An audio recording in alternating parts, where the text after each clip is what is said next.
starting on a good note on an issue that is very pertinent and relevant to the people of Ondo State and the entire people of Nigeria.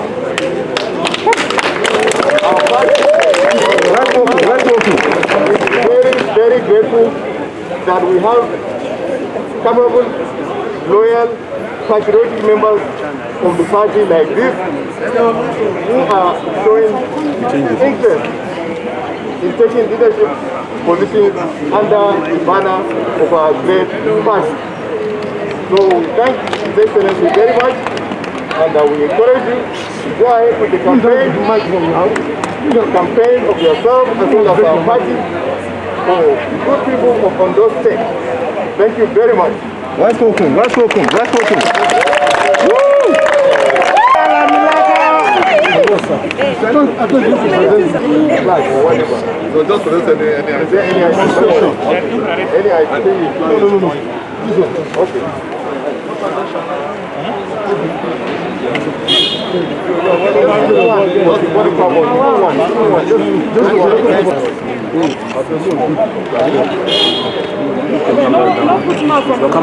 Excellency, look at the camera, sir.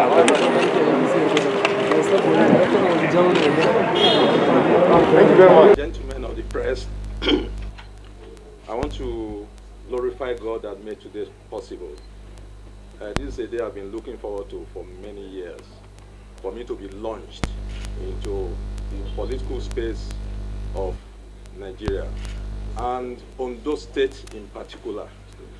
Those people that have spoken, they have spoken well, and all they have said represents me. It's what I know how to do well.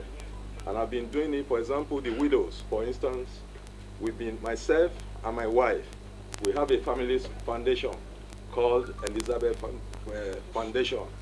And we've been ministering to the needs of widows for way back 2004. Our website is there. We've been able to train orphans, even up to university level, and their testimonies and their names are there in our website. And talking about the politics of Ondo State, I'm launching out to the political space for a mission, for a rescue mission. Yes, Ondo State, is endowed with a lot of resources. After Lagos, I cannot think of any other state that has resources as Ondo State. But what has happened over the years, these resources are undertapped. And leadership makes a difference. Makes a difference. And not the other leaders that have come on board at one time or the other, they have tried their best. But even including the governor that is there, he has tried his best. But what I'm saying is that his best is not enough. I want to improve on that best. I want to take Ondo State to a higher level. I'm prepared for this job. Over the years, I've been a technocrat in National Assembly. And usually I refer to myself as a techno-politician. In National Assembly, I've received a lot of training. I've been on the sideline watching the political space, what is happening. And what is it that has been happening in National Assembly for years? National Assembly cares about the welfare of the people, about the security of the people. And that's what they're sworn to do. And that's why they are there. And we who are technocrats, we are by the side watching them. We share experiences with them. And they share their experiences with us. On a lighter mood, they share what happens in the field and so on. So, in essence, what I'm trying to say is that we have received, a training, and now launching out, looking at Ondo State over the years. I know what we need to do.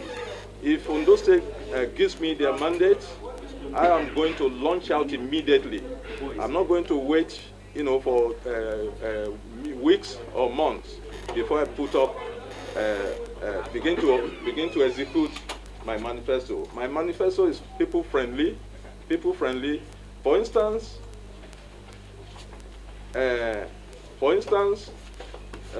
local government autonomy is a vexing issue in all the states of the Federation. And it's one of the first item on my manifesto.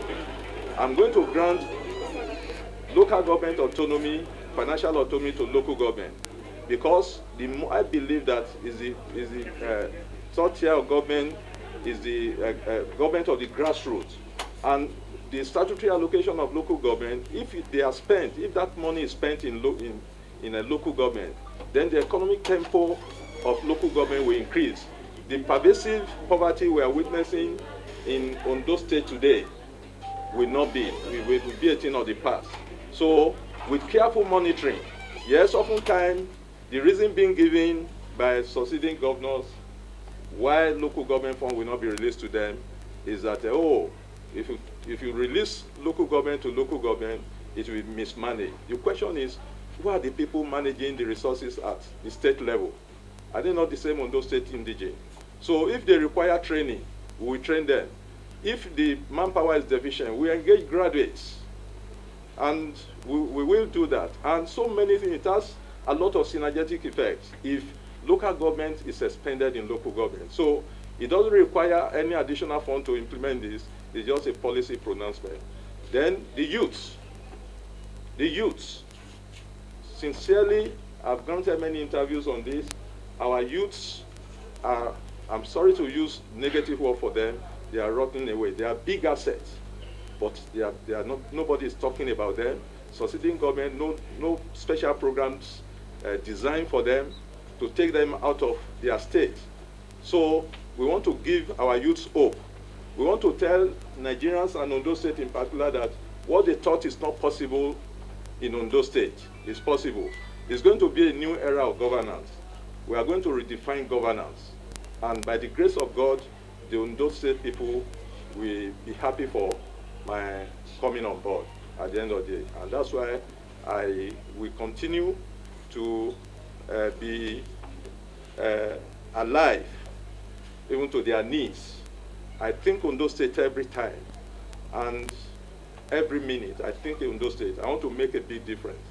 I want to thank you, gentlemen and ladies of the press, for giving me this opportunity to express just a few of some of the things I intend to do for Ondo State. Thank you very much.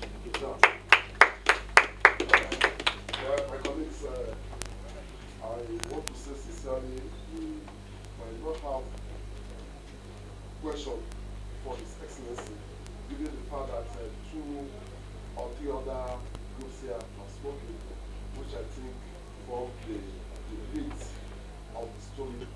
That I believe in transparency, I believe in fairness, and therefore I will recommend direct primaries.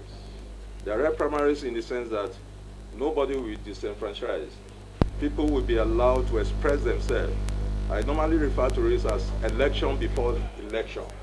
Everybody will be given opportunity to express their mind, the candidate of their wish, the candidate they want to lead them.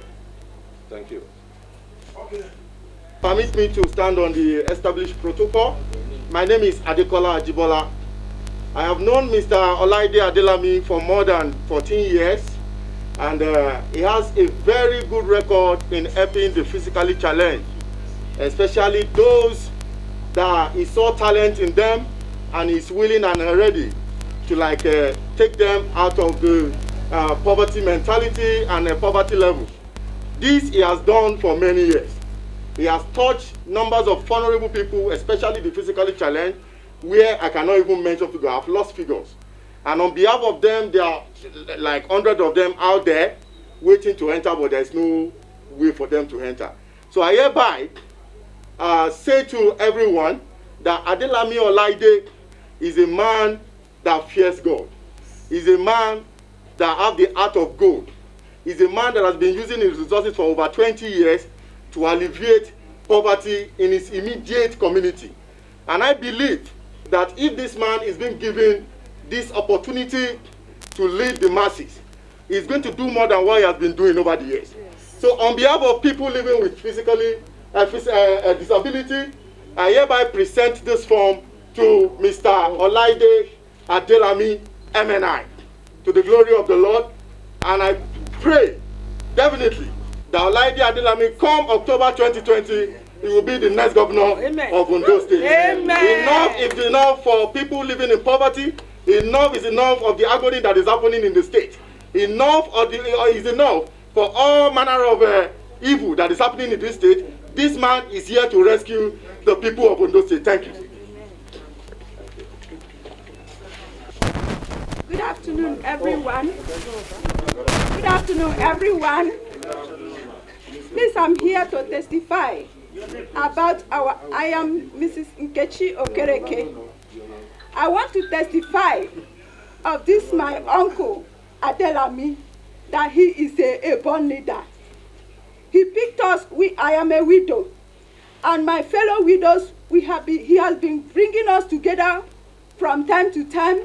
He feeds us, he clothes us, he pays our children's school fees, he pays our hospital bills, and many, many more things. In fact, just like Moses, God saw Moses in the bush because he was able to take care of ordinary animals. This is how this man is taking care of widows who have been abandoned by husbands, relatives, and all. And he takes care of us. He takes care of all our needs, most of our needs. I have to testify he is a born leader. If he can lead us, just like Moses led animals, the flocks, God saw him and saw how humble he was, and know that if he can take care of animals, he will take care of human beings. God called him and he led the Israelites well. This is how I can testify that this man himself, if he become a governor of any state, life done better for the people. May God be praised as he goes forward to do this in Jesus' name. So on behalf of the widows? On behalf of the widows, I pray that God will grant him this request. Amen. And he will move forward. Amen. And he will lead the people. Amen. And the people will be blessed by God through him. And I present in Jesus' name. I present this form. Praise the Lord. I present this form in Jesus' name.